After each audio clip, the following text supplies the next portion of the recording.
बात महाराष्ट्र में चल रही महाभारत की। दोपहर 12:30 पर कांग्रेस नेता कमलनाथ से मिलेंगे। उद्धव ठाकरे से दोपहर 1:30 पर यह मुलाकात होगी। शरद पवार से 1:30 पर मुलाकात होगी। कमलनाथ मिलेंगे शरद पवार से। शरद पवार से मिलने एनसीपी नेता गृह मंत्री दिलीप वलसे पाटिल भी पहुंचे हैं। शरद पवार से मिलने के लिए जयंत पाटिल पहुंचे हैं। एकनाथ शिंदे के साथ विधायक नितिन देशमुख भी गए। विशेष विमान से अकोला अब ये लौटेंगे। नितिन देशमुख के दोपहर 12:30 बजे तक अकोला पहुंचने की उम्मीद जताई जा रही है। कल तबीयत बिगड़ने पर उन्हें अस्पताल में एडमिट करवाया गया था। फिलहाल नितिन देशमुख एकनाथ शिंदे के साथ गुवाहाटी में है। मुख्यमंत्री ठाकरे ने शिवसेना के सभी विधायकों सांसदों को अपने बंगले पर बुलाया है। शाम 5 बजे वर्षा बंगले पर आने का आदेश दिया इन सभी को। उद्धव ठाकरे उन्हें कोई बड़ा आदेश दे सकते हैं, ऐसे कयास भी लगाए जा रहे हैं। बीजेपी नेता गिरीश महाजन देवेंद्र फडणवीस से मिलने पहुंचे। तमाम अपडेट आपको महाराष्ट्र में चल रही महाभारत पर हम दे रहे हैं। न्यूज़ 18 राजस्थान पर महाराष्ट्र से जुड़ी हर अपडेट। हमारे मित्र हैं, सालों साल से हम एक दूसरे के साथ कंधा से कंधा लगाकर काम कर रहे हैं। उनको भी इतना आसान नहीं है पार्टी छोड़ना और हमको भी इतना आसान नहीं है उनको छोड़ना। हमारा डायलॉग चल रहा है। आज सुबह भी मेरी एकनाथ शिंदे जी से बातचीत चल रही थी। आज सुबह हम दोनों ने 1 घंटा बातचीत की है। यहाँ से जो बातचीत हुई उस बारे में मैंने पार्टी चीफ को बताया है। कोई बात छुप कर नहीं रहती है। वापस एक बार बात हो जाएगी। उनके साथ जो विधायक है उनसे भी हमारी बातचीत चल रही है। सभी शिवसेना में है, शिवसेना में रहेंगे और उद्धव ठाकरे जी का नेतृत्व। संजय राउत ने बयान दिया। एकनाथ शिंदे हमारे करीबी साथी हैं। एकनाथ शिंदे से बातचीत जारी है। अब जिस व्यक्ति के साथ, जिस मंत्री के साथ, जिस विधायक के साथ 45 विधायक हो तो वो करीबी साथी हो ही जाता है। गुवाहाटी में मौजूद विधायकों से हम संपर्क में हैं, ये कहा संजय राउत ने। 40 एमएलए अभी यहाँ मौजूद है और सभी लोग जो है हम बाला साहब ठाकरे जी का जो हिंदुत्व है इस और उनकी जो भूमिका है उसको हम लोग आगे ले जाना चाहते हैं। मुझे किसके ऊपर टीका टिप्पणी नहीं करनी है। मुझे इतना ही बात है कि जो शिवसेना के एमएलए हैं आज यहाँ मौजूद है और बाला साहब की जो हिंदुत्व की बात है। चलिए, अमित राय मेरे सहयोगी मुंबई से हमारे साथ फोन लाइन पर जुड़ गए हैं। अमित, संजय राउत कह रहे हैं एकनाथ शिंदे उनके बेहद करीबी हैं और उनसे बातचीत चल रही है। करीबी हैं, ठीक है, मान लिया। बातचीत ये कहाँ तक पहुंची है? क्या बातचीत चल रही है साहब ऐसी कि एकनाथ शिंदे नाराज होकर कहीं दूर बैठे हैं? देखिए, संजय राउत का जो है एक बड़ा बयान जो है अभी सामने आया है। उन्होंने कहा ज्यादा से ज्यादा क्या होगा, सत्ता जाएगी, सत्ता आती है जाती है लेकिन पार्टी की प्रतिष्ठा सबसे ऊपर है। इन लाइनों का महत्व बहुत बढ़ जाता है क्योंकि ये वही संजय राउत हैं जो बार बार कह रहे थे कि महाविकास अघाड़ी की सरकार हमेशा चलेगी, 5 साल पूरा करेगी। कल भी हमने देखा था उनके सुर के सारे विधायक वापस आएंगे, शिंदे भी वापस आएंगे। आज वो जरूर कह रहे हैं कि शिंदे से सुबह 1 घंटे बात हुई है और सारे विधायक संपर्क में, लेकिन उनका जो ये लाइन का कहना कि यहाँ पर सत्ता आती है जाती है लेकिन पार्टी की प्रतिष्ठा सबसे ऊपर, ये अपने आप में एक चौंका देने वाला बयान है। ये समझने वाला बयान है। एक और जानकारी दे दूं कि शाम को 5 बजे उद्धव ठाकरे ने अपने घर पर जो है सारे विधायकों सांसदों की मीटिंग बुलाई है। कोई बड़ा फैसला ले सकते हैं उद्धव ठाकरे देर शाम तक, ये भी खबर आ रही है। दूसरी तरफ मैं आपको बताऊं, कमलनाथ पहुंच चुके हैं। वो आज जो पर्यवेक्षक के रूप में महाराष्ट्र पहुंचे हैं, उनका कहना है कि हमारे विधायक हमारे साथ हैं। शिवसेना को अपने विधायकों को जोड़ने के लिए क्या कुछ अपनाना चाहिए वो उनका आंतरिक मामला है। और उन्होंने ये भी कहा जिस तरह से सौदे की राजनीति पूरे देश में चल रही है ये लोकतंत्र के लिए ठीक नहीं है, आने वाले समय के लिए खतरा है। अमित, महाविकास अघाड़ी 3 दल एक साथ लेकर इस गाड़ी को आगे बढ़ा रहे थे, गाड़ी रुक गई और अब तीनों दलों से अलग अलग बयान आ रहे हैं कि ये उनका आंतरिक मामला है। आप चल साथ रहे थे, शरद पवार ने कह दिया, अब कमलनाथ कह रहे हैं उनका आंतरिक मामला है, और चल आप साथ रहे थे। देखिए, बहुत कुछ उलटफेर हो सकता है। जिस तरह से कहा गया एकनाथ शिंदे द्वारा, जो कि अभी असम के जिस होटल में वो है वहां पे उनकी बैठक चल रही है अपने विधायकों के साथ, कि 40 विधायक उनके साथ है। हमारे सूत्र ये बता रहे हैं कि 46 है, जिसमें 36 शिवसेना के हैं और 10 निर्दलीय विधायक उनके साथ, यानी 46 के हैं उनके साथ है। तो शायद ये हो सकता है कि वो राज्यपाल हाउस को लेटर भेजे। एक लाइन में अमित, एक लाइन में जवाब दीजिएगा। संजय राउत का बयान जो उन्होंने कहा कि सरकार आती है जाती है, और दूसरा एक अहम बैठक होने वाली है उद्धव ठाकरे ने वाले बैठक, क्या हो सकता है इस बैठक में, इस बयान से जोड़कर देखें तो? देखिए, निश्चित तौर पर ये बयान अपने आप में बहुत बड़ा बयान, जैसा कि मैंने बताया, और आज शाम की जो बैठक है वो काफी महत्वपूर्ण है। हालांकि उसके पहले जो है कमलनाथ भी मिलेंगे उद्धव ठाकरे शरद पवार से, और ये भी कयास लगाए जा रहे हैं कि शरद पवार उद्धव ठाकरे के बीच में बैठक होगी। और जो 1 बजे की कैबिनेट होने वाली है उसमें भी कुछ बड़े निर्णय हो सकते हैं, क्योंकि जो विधायक वहां मौजूद है उसमें से 5 मंत्री हैं, तो मंत्रियों पर भी गाज गिर सकती है और देर शाम तक कुछ बड़ा फैसला उद्धव ठाकरे ले सकते हैं। ठीक है अमित, अपडेट आपसे लेते रहेंगे। शुक्रिया फिलहाल तमाम जानकारी के लिए। मुंबई से सहयोगी अमित रॉय हमारे साथ फोन लाइन पर जुड़े। 1:30 बजे अहम बैठक हो सकती है, उद्धव ठाकरे अहम बैठक लेंगे। साथ ही संजय राउत ने एक बड़ा बयान दे दिया। इस बयान के मतलब अब आप निकाल सकते हैं, या आपके ऊपर डिपेंड करता है आप क्या मतलब निकालते हैं, क्या मायने निकालते हैं इस बयान के। संजय राउत ने कहा है कुछ देर पहले, संजय राउत ने कहा कि सरकारें आती हैं जाती हैं, लेकिन हमारे लिए पार्टी का सम्मान सबसे बड़ा है। और बड़ी खबर है, भूकंप से अफगानिस्तान में तबाही। भूकंप से 155 लोगों की मौत हो गई अफगानिस्तान में। 6.1 तीव्रता का यह भूकंप बताया जा रहा है। बड़ी खबर इस वक्त की टीवी स्क्रीन पर, अफगानिस्तान में भूकंप और तबाही का मंजर। 155 लोगों की मौत अफगानिस्तान में भूकंप से। 6.1 तीव्रता का भूकंप आया और 155 लोगों की मौत हो गई।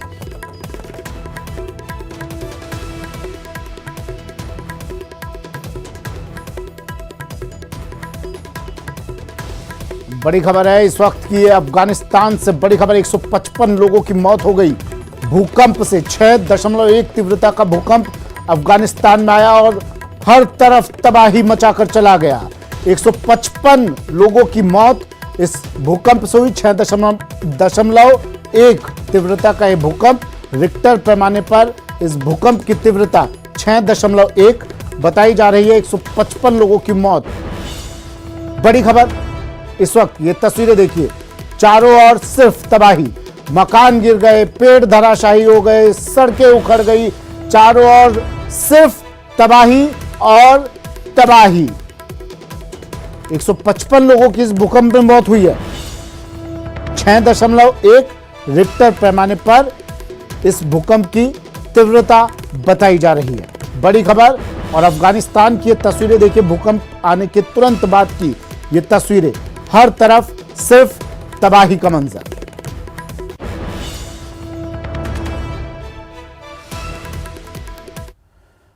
और अब बात भीलवाड़ा की, जहां बड़लियास थाना क्षेत्र में एक बार फिर बजरी को लेकर बवाल खड़ा हो गया। बीती रात बैरच नदी पर बने चेक पोस्ट पर जीवाखेड़ा के पूर्व सरपंच सहित 3 लोगों ने नाका कर्मियों के साथ मारपीट की, उनके कपड़े फाड़ दिए, कागजात भी फाड़ दिए, तोड़फोड़ की, और तो और उन्हें जान से मारने की धमकी तक दी गई।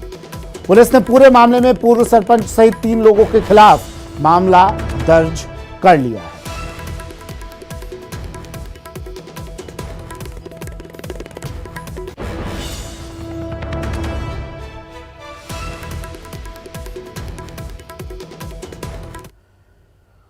और अब आपको दौसा से आई एक तस्वीर दिखाते हैं। पहले ये तस्वीर देखिए, दौसा की तस्वीरें हैं, हाई वोल्टेज ड्रामा है। इस युवक को देखिए, ये युवक कभी छत पर चढ़ जाता है तो कभी छत से कूदने का ड्रामा कर रहा है। युवक का ड्रामा देखकर पुलिस के भी हाथ पांव फूल गए। तमाम जुगत के बाद करीब 2.5 घंटे बाद युवक को छत से नीचे उतारा गया। दरअसल पुलिस को सूचना मिली थी कि एक व्यक्ति एसपी और कलेक्ट्रेट कार्यालय में रात में घूम रहा है, जिसके बाद पुलिस मौके पर पहुंची। उस व्यक्ति को कोतवाली थाने लाया गया, लेकिन ये व्यक्ति भागकर थाना परिसर में ही स्थित मंदिर की छत पर चढ़ गया और कूदने का ड्रामा करने लगा। कहा जा रहा है कि युवक मानसिक रूप से कमजोर है।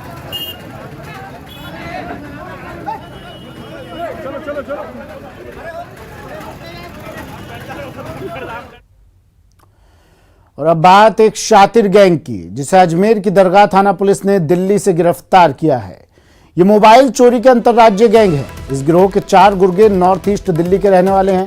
पुलिस ने इनके पास से आईफोन सहित कुल 15 एंड्रॉयड मोबाइल बरामद किए हैं, जिनकी कीमत 5 लाख रुपए है। आरोपियों ने ये मोबाइल अजमेर दरगाह जियारत करने आए कर्नाटक के एक जायरीन से चुराए थे। इसके अलावा भी पुलिस आरोपियों से बरामद दूसरे मोबाइल के सिलसिले में पूछताछ कर रही है।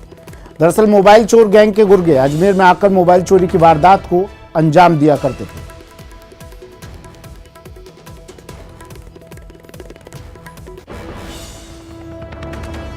बागवान निवासी कर्नाटक ने एक प्रकरण दर्ज कराया चोरी का। उसका मोबाइल फ़ोन चोरी हुआ था, जिसके संबंध में सीसीटीवी फुटेज देखे गए और उनके आधार पर दिल्ली के 4 आरोपियों को पकड़ा गया। पूर्व में एक इसमें अखिल उर्फ बिट्टू है, जो उर्स मेले के दौरान भी इससे 26 मोबाइल बरामद किए थे। वो बाकी 3 अन्य हैं, जिसमें एक इमरान नाम का है, जिसके दिल्ली में भी चोरी के 7 मुकदमे दर्ज हैं।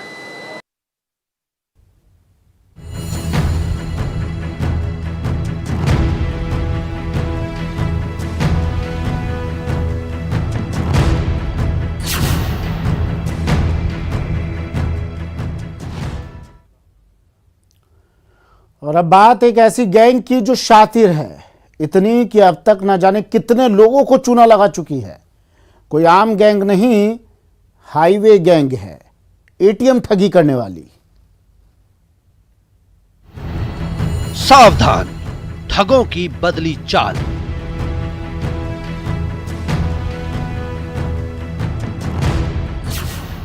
सावधान, आप हो न जाएं कंगाल।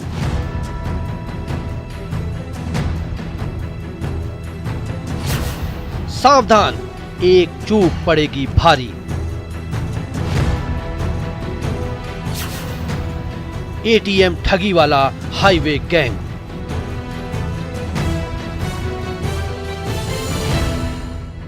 गौर से देख लीजिए, इनके कारनामे सुनेंगे तो आप भी हैरान रह जाएंगे। ये कोई आम गैंग नहीं है, एटीएम ठगी वाला हाईवे गैंग है। इनके ठगी का तरीका ऐसा कि आपकी आंखों के सामने सब कुछ लुट जाएगा और आपको पता भी नहीं चलेगा। चलिए अब आपकी इस गैंग से पहचान करा दें। नाम आमिर रंगरेज, काम ठगी। नाम साउद रंगरेज, काम झांसा देना। नाम खुर्शीद रंगरेज, काम एटीएम ठगी। नाम तौसीफ सिद्दीकी, काम फ्रॉड करना। इनकी नई मोडस ऑपरेंडी है कि ये नई जो एक सुविधा एटीएम मशीन्स के अंदर आई है, क्योंकि आईएमटी इनेबल्ड एटीएम में जब भी विक्टिम अपना कार्ड डालता था तो ये चुपके से उसमें आईएमटी वाला बटन प्रेस कर देते थे। उसके बाद एटीएम की स्क्रीन पर आता रहता था कि आप एक अमाउंट एंटर कीजिए, तो उससे विक्टिम कहीं ना कहीं पजल्ड हो जाता था कि अब मैंने तो पैसा निकाल लिया है, फिर भी अमाउंट क्यों पूछ रहा है, कि कहीं ना कहीं मेरा ट्रांजैक्शन कंप्लीट नहीं हुआ है। तो ये नई मोडस ऑपरेंडी इन्होंने इजाद की है। ये जितने मासूम दिखते हैं उतने ही शातिर। रहने वाले तो गाजियाबाद के हैं, लेकिन ठगी के लिए राजस्थान से सटे हाईवे को ठिकाना बनाया। हाईवे पर बने एटीएम की रेकी करते हैं, अपने शिकार का इंतजार करते हैं और मौका देखते ही शिकार को ठग लेते हैं। अब इनकी मोडस ऑपरेंडी भी जान लीजिए। एटीएम ठगी वाला हाईवे गैंग एटीएम में शिकार का करते हैं इंतजार, बुजुर्ग को करते हैं टारगेट। जिन्हें एटीएम चलाना कम आता है वो भी इनके निशाने पर। जिस एटीएम में सिक्योरिटी गार्ड नहीं रहता वो इनकी पहली पसंद। 2-3 बदमाश एक साथ एटीएम में घुसते हैं, एटीएम में ही बनाते हैं लोगों को शिकार। ट्रांजैक्शन पूरा होने पर बातों में फंसा लेते हैं। पलक झपकते ही IMT बटन दबा देते हैं। स्क्रीन पर रकम एंटर करने का ऑप्शन नजर आने लगता है, फिर मदद के नाम पर कर देते हैं ठगी। ये हाईवे के आसपास में जो भी एटीएम मशीन्स होती थी उनको ये टारगेट करते थे। पहले किसी वाहन के द्वारा ये वहाँ पर रेकी करते थे कि यहाँ पर कितनी एटीएम मशीनें हैं, फिर उस एटीएम मशीन के बाहर खड़े हो जाते थे, ऐसे किसी कस्टमर का वेट करते थे जो उनको दिखने में बुजुर्ग लगता था या ऐसा कोई कस्टमर लगता था जिसको एटीएम हैंडलिंग करने में कोई ना कोई परेशानी रहती थी। जब कोई भी विक्टिम आके एटीएम मशीन को यूज़ करता था, अपना एटीएम कार्ड स्वैप करता था, तो ये किसी न किसी बहाने से एटीएम मशीन के अंदर घुस जाते थे और इनका जो तरीक़ाए वारदात है, ये ऐसी एटीएम मशीन जो IMT इनेबल्ड है उनको टारगेट कर रहे थे। विक्टिम के अंदर जाने के बाद में ये IMT बटन को प्रेस कर देते थे, जिससे कि उसका ट्रांजैक्शन कंप्लीट नहीं हो पाता था और एटीएम की स्क्रीन पर अमाउंट एंटर करने का ऑप्शन आ जाता था। क्योंकि विक्टिम को पहले से ही जानकारी कम होती थी, वो कहीं ना कहीं परेशान हो जाता था कि अब मैं कैसे करूं। तो पहले एक व्यक्ति इनमें से अंदर जाता था, फिर दूसरा अंदर जाता था, फिर तीसरा अंदर जाता था और उससे कहीं ना कहीं उसको कॉन्फिडेंस में लेके कि भाई आपका ट्रांजैक्शन कंप्लीट नहीं हो रहा है, आप फिर से अपना पिन कोड एंटर कीजिए या अपना एटीएम कार्ड डाल के फिर एंटर कीजिए, अपने बैलेंस इंक्वायरी कीजिए। फिलहाल पुलिस ने इस गैंग के पास से 183 एटीएम कार्ड बरामद किए हैं। साथ ही पुलिस इस बात का भी पता लगा रही है कि आखिर 2018 से अब तक इस हाईवे गैंग ने कितने लोगों को अपना शिकार बनाया है। तो आप भी होशियार रहिए, क्योंकि कहीं आपका भी सामना एटीएम ठगी वाले हाईवे गैंग से ना हो जाए। जयपुर से न्यूज़ 18 राजस्थान के लिए विष्णु शर्मा की रिपोर्ट। तो जरा सी लापरवाही और आप ठन ठन गोपाल हो जाएंगे, लेकिन सावधान रहेंगे तो इन शातिरों को मात दे पाएंगे। अब जरा जान लीजिए कि आखिर आपको क्या सावधानी बरतनी है।